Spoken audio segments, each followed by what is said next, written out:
min syururi anfusina wa min sayyiati a'malina may yahdihillahu fala mudhillalah wa may yudlilhu fala hadiyalah. Nashhadu an la ilaha illallah, nashhadu anna Muhammadan abduhu wa rasuluh, la nabiyya ba'dah, amma ba'd. Kama qala Allah ta'ala azza wa jalla fi kitabihil karim, ya bunayya inni ara fil manam anni adbahuka fanzur madza tara wa qala ya abati fa'al ma tu'mar satajiduni insyaallahu minas sabirin. Al-ayah. Wa kama qala nabiyuna Muhammad ibn Abdillah, man salaka tariqan yaltamisu fihi ilman sahalallahu bihi tariqan ilal jannah. Al-hadis. Sadaqallahul azim.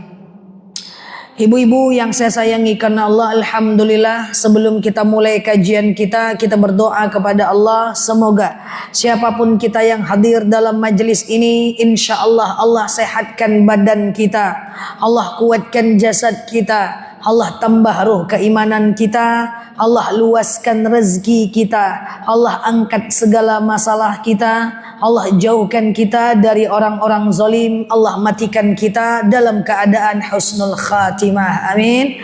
Allahumma amin. Semua sehat ibu? Alhamdulillah. Ini adalah minggu ketiga di hari Jumat. Di hari Sabtu ya. Iya, dan kali pertama kita ketemu setelah Syawal. Karena minta maaf kemarin saya punya banyak halangan untuk tidak dapat berhadir dalam majelis ini. Maka Sabtu pertama bulan depan belum tentu kita mengaji dengan saya. Takutnya itu tanggal 6 atau 7 kita Idul Adha. Maka izin hari ini cocokkah kalau kita bahas tentang bab kurban lebih detail? Cocok ya? Karena bulan depan belum tentu sempat. Entah lewat tanggal 7 entah gimana. Dan kalaupun cukup terburu-buru waktu kita ya. Baik, ibu-ibu yang saya sayangi karena Allah, karena kita ketemu Sabtu pertama kan. Ibu-ibu yang saya sayangi karena Allah, kita akan membahas tentang bab kurban, sejarahnya, hukumnya, gimana kalau kurbannya jauh, ya, gimana kalau kurbannya nazar, gimana kalau kurbannya atas nama orang meninggal, ya, dan gimana hukumnya menjual daging kurban, kemudian memasak, panitia memasak untuk daging kurban dan seterusnya, secukup waktu kita saja. Cukup ya? Baik, kita awali dari sejarahnya. Jadi sejarahnya adalah ini kisah Nabi Ibrahim dan Nabi Ismail. Ibrahim ini dikenal dengan Abul Anbiya, bapaknya para nabi.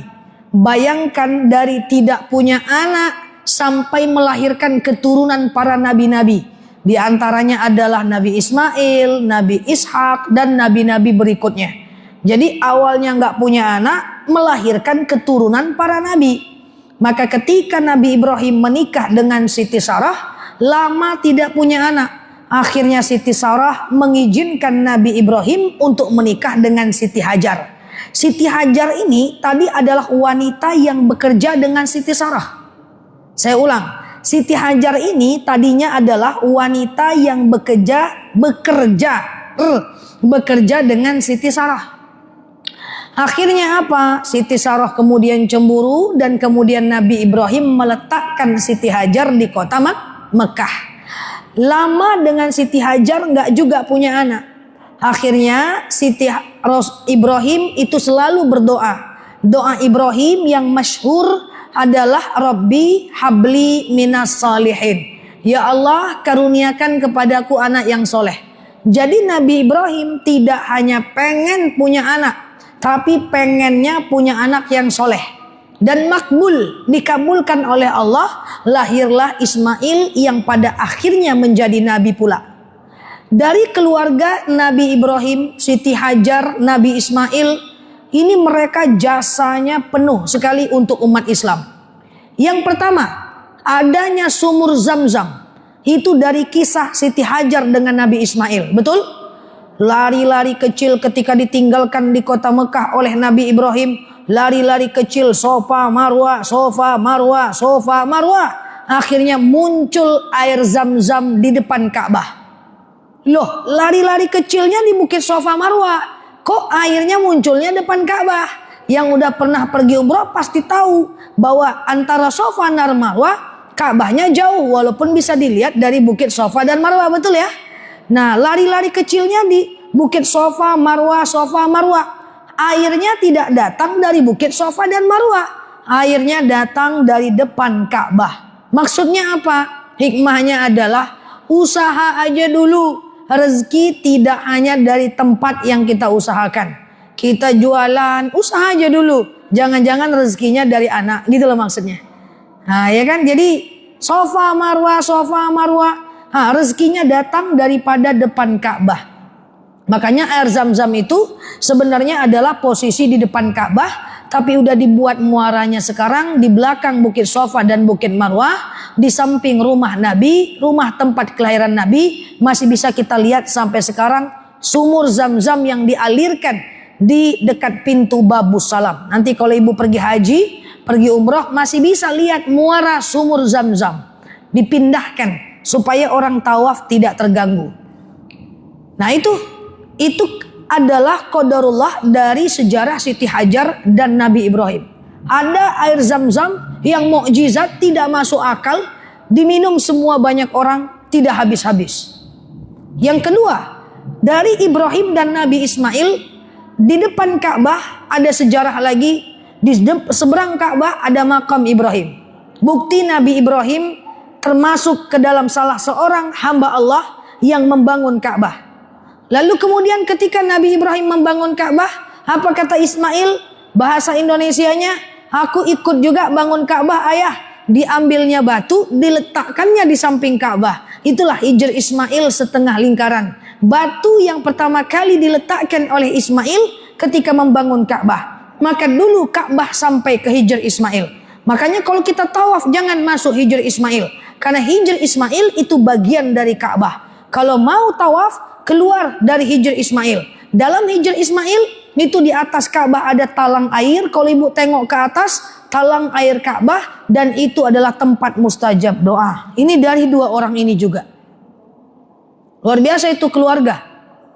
Zam-Zam, adanya Hijr Ismail dan makam Ibrahim. Dan yang ketiga, dari Ibrahim, Ismail dan Siti Hajar, adanya ibadah kurban. Luar biasa. Ketika ditinggalkannya anaknya, lalu kemudian kembali ke kota Mekah, Nabi Ibrahim bermimpi dan dia ngomong kepada Ismail, "Ya bunayya, hai anakku, inni arafil manam anni adbahuka." Sungguh aku telah menengok, melihat, menyaksikan dalam mimpiku, anni adbahuka, aku menyembelihmu. Fanzur madza taro, bagaimana pendapatmu? Ismail anak kecil, kalau bahasa kitanya budak kecil, jawab dia, wa qala ya abatif alma tu'mar, ayah lakukan apa yang Allah perintahkan kepadamu, satajiduni insyaallahu minas sabirin. Aku berharap setelah kau lakukan, aku akan mendapatimu sebagai orang yang sabar. Kira-kira ibu kalau dibilang sama suami, dek abang mimpi nyembelih adek, apa kata ibu? Aduh sih abang ngomong gitu ya.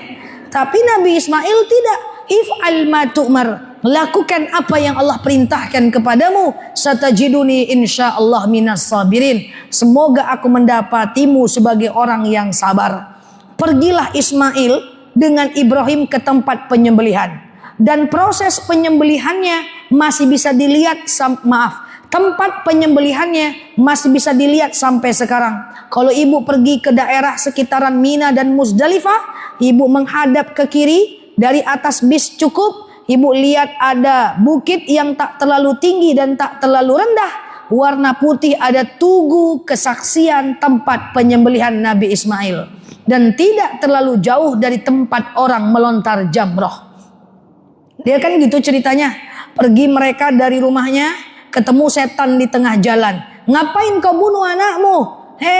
Itu bisa jadi mimpimu tak betul, dilempar. Ngapain kau bunuh anakmu? Belum tentu kau dapat anak lagi nanti, lempar. Kan gitu ceritanya tuh. Jadi kalau mau saya ibaratkan adalah Indogrosir, tahu Indogrosir? Itu adalah rumah Nabi Ismail dan Ibrahim. Ini pura-puranya nih. Lampu merah Arengka, tahu? Itu tempat melontar jamrohnya. Dan masjid ini tempat penyembelihannya. Itulah ibaratnya. Paham sampai sini? Maka tempat penyembelihan Ismail dan oleh Ibrahim itu tidak jauh dari tempat orang melantar jamroh. Nah, saya jelaskan. Ketika nyampe mereka ke tempat sembelih, supaya iman kita lebih oke lagi, kita ulang-ulang sejarahnya. Nabi Ismail anak kecil yang ingin disembelih berpesan kepada bapaknya Ibrahim. Dan pesannya ini masyhur, terkenal. Kalau bahasa kitanya itu udah sangat dekat di telinga kita. Sebelum disembelih, seorang anak bicara dengan bapaknya. Ayah, tulungkupkan wajahku ayah, sebelum engkau sembelih aku. Kenapa Ismail? Aku takut ayah, kalau aku menengok pisau yang akan menebas leherku, aku akan merasakan takut. Dan engkau akan merasakan takut, sehingga kita tidak jadi menjalankan perintah Allah. Tutup wajahku ayah, tulungkupkan wajahku ke tanah ayah, supaya kita nih sama-sama bisa menjalankan perintah Allah. Yang kedua, ayah, asah pisaumu ayah. Kenapa Ismail? Agar aku tidak terlalu merasakan sakit dan engkau tidak kesulitan menyembelih aku ayah. Ini adalah dalil kalau menyembelih hewan kurban, asah pisau dulu. Fazbahu bil ihsan.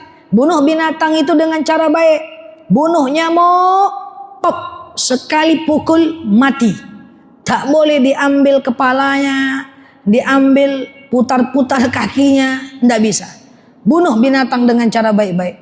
Yang ketiga, ayah, angkat jubahmu ayah. Kenapa Ismail?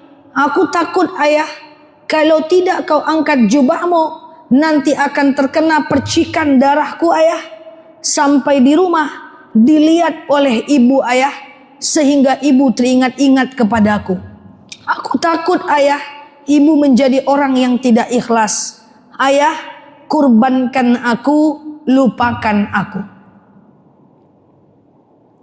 Yang keempat, ayah, bawalah bajuku pulang ayah, dan sampaikan kepada ibu bahwa engkau telah menyembelih aku sebagai wujud imanmu kepada Allah Azza wa Jalla. Yang kelima, ayah, sampaikan salamku kepada ibu dan titip pesan kepada ibu, bersabarlah dan bertawakallah kepada Allah Azza wa Jalla. Yang keenam, ayah, jangan dekatkan anak kecil kepada ibu, karena aku takut ketika ibu melihat anak kecil, ibu akan teringat-ingat kepadaku. Ayah, ikat tanganku ayah, agar aku tidak meronta-ronta nantinya ayah, sehingga engkau tidak sedih melihat aku.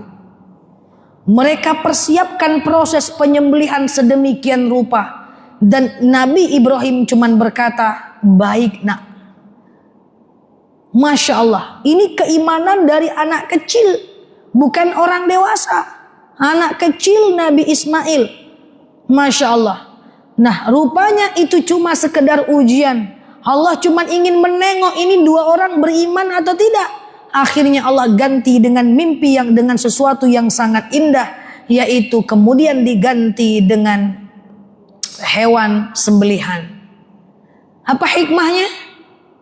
Ujian dalam hidup itu lewati saja. Karena kita tidak tahu, jangan-jangan ada senyuman di belakang sana. Saya rasa ujian hidup kita nggak sampai diperintahkan untuk menyembelih anak kita. Ujian hidup kita cuma sikit-sikit aja. Jangan banyak mengeluh, hadapi.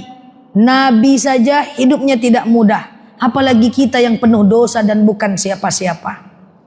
Ini perintah daripada Nabi Ismail. Masya Allah. Akhirnya ternyata berbuah senyuman. Ternyata bukan anak yang disembelihnya. Nah, ini ada Masya Allah.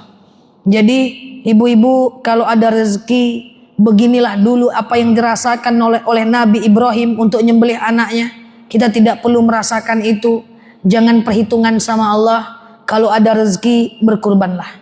Kalau ada emas, juallah, berkurbanlah. Kalau ada tabungan, ambillah sedikit untuk kemudian kita bisa berkurban. Karena syariat kurban ini luar biasa. Cari agama yang mana agama itu bisa mengumpulkan seluruh dunia dalam satu waktu untuk bersedekah. Islam agamanya. Seluruh dunia berkurban pada masa itu. Ibu kalau banyak uang, ibu kurban sekarang tidak dapat pahala kurban, dapatnya pahala sedekah. Ibu berkurban tanggal 8 Zulhijjah tidak dapat pahala kurban. Kalau mau kurban, dapatnya pahalanya di hari raya kurban. Paham ya? Sehari sebelum kurban ibu berkurban tidak dapat pahala kurban. Serentak seluruh dunia. Cari agama yang bisa mengumpulkan manusia seluruh dunia serentak kayak ibadah haji. Islam agamanya. Ibu pergi haji bulan lalu, ibu ikuti wukuf, ibu melontar jamroh, tidak haji namanya. Karena al-hajju ashhurum ma'lumat, haji itu hanya waktu yang dimaklumkan, yang ditentukan. Masya Allah, Islam agama yang luar biasa.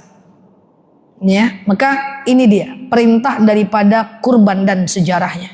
Sampai sini paham? Itu yang pertama. Yang kedua, kita jelaskan hukum memakan hewan kurban. Kalau kita berkurban, memakan hewan kurban dapat pahala sunnah. Rasulullah SAW dalam hadis sahih dijelaskan, ketika bangun pagi, beliau menahan, tidak makan dulu. Lalu beliau sholat Idul Adha. Beda. Kalau sholat Idul Fitri, dianjurkan makan dulu. Karena kita udah menang, kita udah puasa Ramadan, kita makan sebelum sholat Id. Betul ya? Tapi kalau hari raya kurban, Rasulullah menahan dulu. Ditahan dulu, bukan berpuasa, lebih tepatnya sekedar menahan saja. Sampai Idul Adha, lalu beliau sholat Idul Adha, beliau kemudian potong hewan kurban, dibersihkan, dimasak, beliau makan hati daripada hewan kurban. Litabarruk, hanya untuk mendapatkan berkahnya saja. Selebihnya beliau bagikan kepada banyak orang. Jadi sebenarnya hewan kurban itu pada masa dahulu kita yang beli, kita yang potong sendiri, kita yang bersihkan sendiri, kita yang kuliti sendiri, kita yang masak sendiri, kita yang potong-potong sendiri, kita yang makan untuk mendapatkan berkah, selebihnya kita kasih orang. Itu dulu. Kalau sekarang sudah ada panitia, karena tidak terbayang saya ibu motong hewan kurban, terbalik kita boleh dipotongnya nanti kan. Kan seperti itu kan. Nah, jadi apa maksud? Banyak yang nanya, boleh nggak kita makan daging kurban kita? Boleh. Kalau dia hewan kurban, boleh. Justru dimakan untuk mendapat berkah. Jadi nanti Idul Adha ibu tahan, ibu pergi sholat Id, pulang kan belum ada hewan kurbannya. Boleh dibatalkan menahan dirinya dengan memakan lontong, lotek, ya kan? Dengan memakan apapun. Lalu kemudian ibu ambil daging kurbannya, ibu makan, baca sholawat, tabarruk untuk mendapatkan berkahnya. Saya nggak suka hewan kurban ustazah, ya udah ambil sedikit untuk mendapatkan berkahnya. Saya nggak suka sedikit, ambil kuah lemak-lemak sedikit untuk mendapatkan berkahnya. Saya nggak suka pokoknya. Inna lillahi wa inna ilaihi raji'un. Susah betul itu. Ya makanlah walaupun sedikit untuk mendapatkan berkahnya. Itu kan, insya Allah sehat. Ya kan, kolesterol naik kalau banyak, kalau sedikit tidak apa-apa. Nah, jadi sebenarnya hukum memakan daging kurban itu sunnah. Nah, jadi tidak perlu khawatir kita memakan daging kurban. Nah itu cara pertama, makan sedikit, selebihnya bagikan. Makanya banyak yang nanya, boleh nggak ustazah saya dapat hewan kurban? Karena saya cuma berdua suami istri, saya masak, saya bagi-bagikan tetangga. Itu bala lebih bagus. Boleh nggak saya ambil cuman segenggam, saya masak, terus selebihnya saya kasih orang. Kan kita dapat kupon nanti kan? Itu bagus, nggak masalah. Atau saya masak, saya ajak orang makan ke rumah, lalu makanlah daging kurban tuh sehari habis, nggak masalah, ya. Nah ini cara yang pertama, kita cuman makan sedikit. Yang kedua, kita boleh makan sepertiga daripada hewan kurban itu. Hewan kurban itu keperuntukannya, kepemilikannya dibagi 3. Sepertiga untuk punya orang yang berkurban, sepertiga punya fakir miskin, sepertiganya punya jiran, orang-orang kaya, masyarakat sekitar. Coba ulang, sepertiganya punya orang yang berkurban, sepertiga punyanya fakir miskin, sepertiganya punya jiran, masyarakat, tetangga. Nah, kalau kita tidak mau sedikit dan kemudian lebihnya dibagi orang, maka kita boleh makan sepertiga, lebih banyak daripada yang sedikit tadi. Maka di Indonesia biasanya yang berkurban dapat kupon lebih banyak. Katakanlah berapa kupon? 2 kupon. 2 kupon itu jauh di bawah sepertiga. Jadi nggak apa-apa. Ya, ibu ambil 2 kupon, lalu kemudian ibu masukkan freezer, ibu masak, nggak ada masalah. Tapi jangan menahun pula dia dalam freezer itu ya. Cigok-cigok aja dia, kapan laku dimasak nih kata dia kan.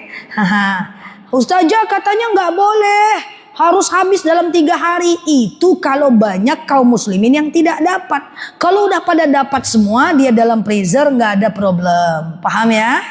Nah, jadi hukum memakannya sunnah untuk mendapatkan berkahnya.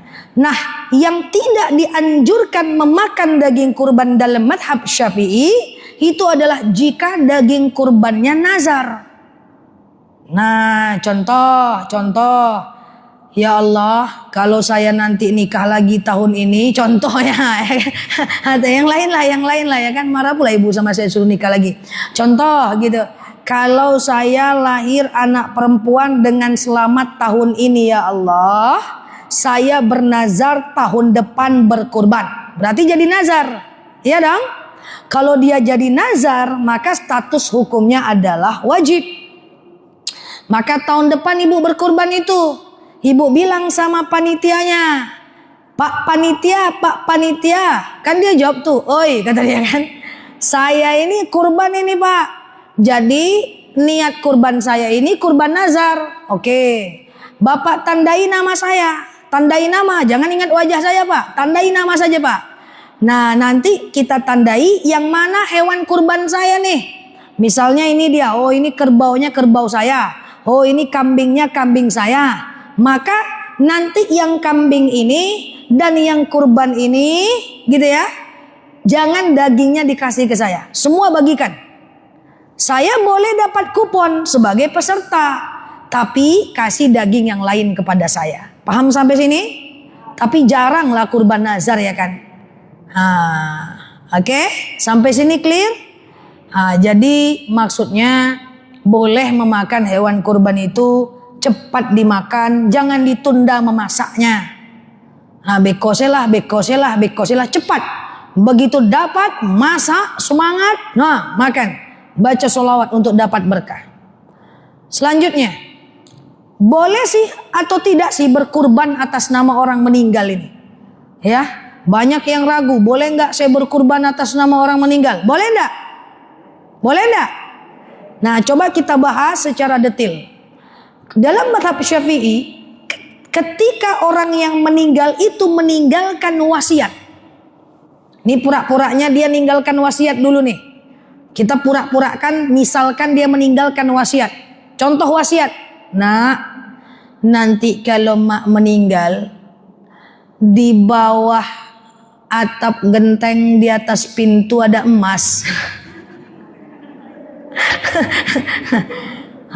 Kau ambil itu nak.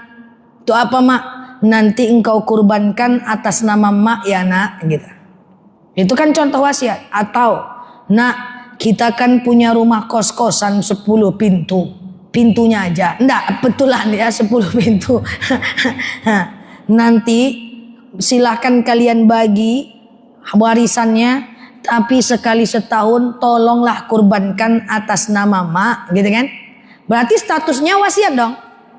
Kalau udah statusnya wasiat, maka kita wajib berkurban atas nama almarhum dan status hukumnya wajib, dan kalau bisa tetap jangan dimakan. Gayanya kayak nazar tadi. Clear?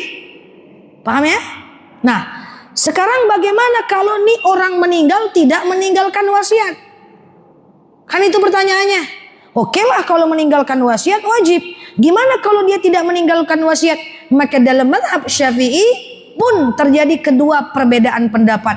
Bahasa lainnya al-ikhtilaf, perbedaan pendapat. Nah, apa perbedaannya? Ada yang mengatakan tidak perlulah karena Rasulullah tidak menyarankan itu. Ada yang mengatakan bolehlah karena itu bagian dari sedekah. Terpecah pendapat. Nah, jadi sebenarnya boleh nggak berkurban atas nama orang meninggal? Boleh, ada yang membolehkan. Tidak boleh kita katakan tidak boleh. Karena kenyataannya yang menyatakan boleh juga ulama, betul ya? Tapi kalau mau lebih aman, lebih bagus landingnya, lebih bagus caranya, di antara perbedaan pendapat, kalau mau lebih aman, boleh berkurban atas nama ibu saja. Caranya gimana? Contoh, saya berkurban atas nama saya, atau ibu berkurban atas nama orang hidup. Maka ibu boleh mendoakan pahalanya untuk orang yang meninggal. Jadi dua-duanya dapat, gitu ya. Jadi kita berkurban atas nama kita, lalu kemudian kita doakan orang yang meninggal. Karena itu yang dilakukan oleh baginda Nabi. Beliau berkurban, beliau doakan atas nama orang lain, bahkan orang yang telah meninggal. Sampai sini paham? Oke, lanjut sedikit lagi. Cepat betul tak? Enggak.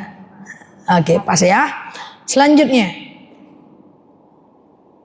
bagaimana kalau kita berkorban atas nama wilayah wali kita, atas nama keluarga kita? Nah, boleh nggak sih berkurban atas nama orang hidup gitu? Nah, kalau mau dilakukan harus kasih tahu orangnya. Karena dari tanggal 1 Zulhijjah sampai tanggal 10 Zulhijjah yang dilarang untuk potong kuku, potong rambut, potong bulu-bulu, entah bulu apa terserah aja. Itu adalah orang yang namanya termaktub dalam wilayah kurban. Misalnya ibu yang tidak boleh, ibu yang berkurban atas nama ibu. Maka dari tanggal 1 Zulhijjah, ibu dianjurkan tidak potong-potong. Apa yang dipotong? Pokoknya jangan potong dari ujung ubun-ubun sampai ujung kaki. Tahan dulu 10 hari. Sampai hewan kurbannya dipotong, baru kemudian kita nyampe di rumah, menghadap kiblat, potonglah kuku, laki-laki cukurlah kumis, rapikan jenggot, baca inni wajjahtu wajhiya lilladzi fataras samawati wal ard. Itu artinya dahsyat. Kita sering baca tapi kita lupa memaknainya. Coba, inni wajjahtu, sesungguhnya telah aku hadapkan, wajhiya, wajahku, lilladzi, untuk yang menciptakan, lilladzi fataras samawati wal ard, langit dan bumi, hanifan, lurus, muslima, penuh penyerahan diri, wa ma ana minal musyrikin, dan saya tidak termasuk orang-orang musyrik. Lanjut. Apa lanjutannya? Inna. Iya betul ya? Inna, lupo iftitah. Inna solati, sesungguhnya solatku, wa nusuki, ibadahku, wa mahyaya, wa mamati, segala hidupku, segala matiku, lillahi rabbil alamin, untuk Allah, Tuhan semesta alam. Terus, la syarika lahu, tidak ada sekutu baginya, wa bidzalika umirtu, dan dengan itu aku diperintahkan, wa ana minal muslimin, aku termasuk orang-orang muslim. Tuh, saat cukur-cukur baca sunnah. Paham sampai sini? Nah, selanjutnya, jadi nanti tanggal 1 Zulhijjah tidak boleh potong-potong lagi ya. Kalaupun dipotong makruh saja. Selanjutnya, apa hukum menjual daripada hewan kurban tadi? Sebenarnya panitia itu sangat dianjurkan untuk memberikan semua hewan kurban tanpa dijual. Jadi berikan semua, kulitnya berikan, semuanya berikan kepada masyarakat. Tapi ketika daging kurban itu nanti sampai di tangan masyarakat, maka terpecah menjadi dua. Ada masyarakat miskin, ada masyarakat kaya. Yang kaya tidak boleh menjualnya. Bagikan aja, terlalu betul. Udahlah kaya, daging kurban pun dijualnya. Nah, orang miskin masih ada dalam ulama menyatakan boleh dijual kalau terdesak saja. Kalau bisa dibagi sajalah. Clear sampai sini? Nah, apa hukum masak-masak untuk panitia kurban? Sebenarnya dulu nggak ada masalah kita masak-masak. Tapi sekarang muncul kekhawatiran di kalangan masyarakat. Kekhawatiran itu kita coba kumpulkan dan kita kasih exit door-nya, jalan keluarnya. Sebenarnya kita memotong hewan kurban itu kan tadi sendiri, beli sendiri, potong sendiri, cuci sendiri, masak sendiri, jalan ke rumah orang sendiri membagikannya. Nah, harusnya seperti itu, cuman kan tidak mampu. Tapi kalau ada yang mau kayak gini boleh, boleh, iya kan? Nah, boleh kalau mau dikerjakan sendiri. Nah, cuma kita kan ada panitia. Panitia itu kan dia ada biaya. Biaya menengok survei hewan kurban. Ya kan, dia harus lihat kambing yang 2 tahun ke atas usianya. Harus lihat sapi yang 3 tahun ke atas. Kemudian unta yang 5 tahun ke atas. Tidak patah kaki, tidak patah ekor ya, tidak patah tanduk, tidak dia hamil. Kan ada syaratnya betul ya. Dalam kondisi sehat, tidak bervirus, tidak ada bakteri dan seterusnya. Nah, maka kan butuh biaya survei. Banyak orang yang kemudian menjualnya untuk biaya survei dan administrasi. Maka kalau mau lebih aman, kalau takut sekali, caranya begini saja. Dipisahkan biaya adminnya dengan biaya kurbannya. Nah, untuk masak-masaknya gimana? Gini, misalnya pura-puranya saya adalah panitia kurban. Ibu mau bayar. Ustazah, saya mau bayar kurban. Oke bu, berapa? 3 juta. Oke, 3 juta. Dijelaskan akadnya. Ini 2.900.000 untuk hewan kurbannya. 100.000 untuk administrasinya. Kan kita minta tolong, iya kan? Terus kalau mau masak-masak bilang, nanti izin kami boleh ngambil segenggam 1-2 kilo untuk dimasak. Kalau dia bilang boleh, jelas akadnya aman dia. Tapi kalau ndak mau juga, ndak usah pakai daging kurban, pakai yang lain aja oke lah, beli nasi bungkus. Karena dalam hewan kurban itu kan milik 3 orang. Milik orang berkurban, milik fakir miskin, milik siapa lagi? Masyarakat. Atau saat mereka ingin dipotong mereka ingin dipotong pula. Saat kerbaunya ingin dipotong kan ada orang yang menyaksikan tuh. Yang menyaksikan gitu ya. Bilang saat setelah dipotong, boleh kami ambil segenggam 1-2 kilo untuk kami masak? Setuju. Ada yang bilang, "Dah setuju." Angkat parangnya sedikit. Setuju, Pak? Karena idealnya kalau bisa setujulah, ya kan? Tapi kalau ibu panitianya lebih kepada cara lain, alhamdulillah. Saya pesan, jangan terlalu banyak memperhitungkan daging kurban kita yang udah kita kurbankan. Kita kurban panitia kita gibah-gibahkan. Tapu-apu panitia tuh dimasak-masaknya daging kurban padahal ndak punya dia, jangan. Yang berkurban tuh hati-hati. Ingat perintah Ismail, kurbankan aku ayah, lupakan aku. Jangan diingat-ingat juga duit keluar tuh lagi. Meserahkan uang 3 juta ke panitia, sampai rumah tengok gorden udah buru. Wah bagus beli gorden tadi lagi. Tidak ikhlas. Dapat daging kurban, berapa yang kita dapat itulah rezeki kita. Jangan pas dibuka daging kurban 2 kupon tulang-tulang sadonya. Yang tidak berkurban hati-hati. Berapa yang kita dapat itu rezeki kita. Pas dibuka kantong gleme-gleme sadonya. Ditimbang pula tak sampai 1 kilo. Tak apa-apa panitia kurban. Kena pula Pak RT. Kalau RT lama jujurnya. Kalau RT baru tak apa-apa. Tak mungkinlah sama. Dia kan dibagi itu kan. Yang penting pembagiannya sudah ada. Kita ikhlaskan. Berapa yang kita dapat itu rezeki kita. Sebagai penutup, yang masih ada gelang melilit di tangan, yang masih ada cincin emas, jual, pergi kurban. Serondok pula. Nah, supaya kita bisa melakukan ibadah kurban yang tahun depan belum tentu usia kita panjang ya. Wallahu a'lam bishawab. Ala hazihi niyah al-Fatihah.